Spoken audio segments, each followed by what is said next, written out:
All right, I'm back into part 2. This was the equation given to us, 5x minus 8y equals 80, and we are taking a look at the table. So as you can see, I did the x values. They were given to us in this table, so we went and solved for the y values. Now here, we're given the y values for these two, so I've set the equations up, and we're going to solve to get what x is. So again, you're just given one of the variables, and you're asked to find the other variable that you're looking for. So in this case, negative 8 times a negative 3 is a positive 24. And we're going to rewrite the rest of that equation. And then we're going to go ahead and start to solve this. So the first thing I would do here in this case is to subtract that 24 on both sides.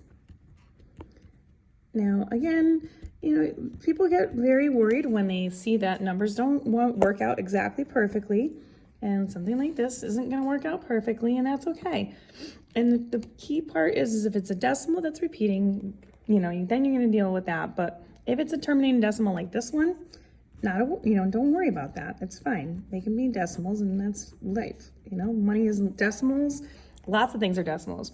And we get 11.2 as this finalized answer after we divide both sides by that 5. So we're going to put that in. That is my x value.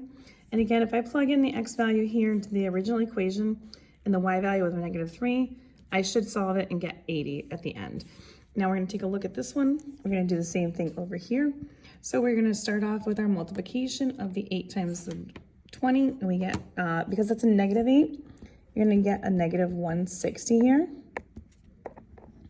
And then when we go ahead and start to solve, we're going to take a look at doing what we need to do first, which is in this case, we're going to add the 160 to both sides.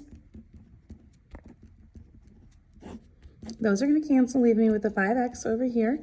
Over on that side, we have 240. Now we're going to divide. Now this one, again, this one happens to come out nicely.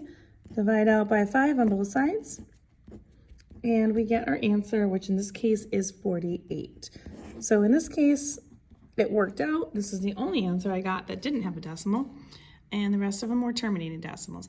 If you'd like more questions like this, you can find them on my YouTube channel. You want algebra, check them out under the 2 variables section.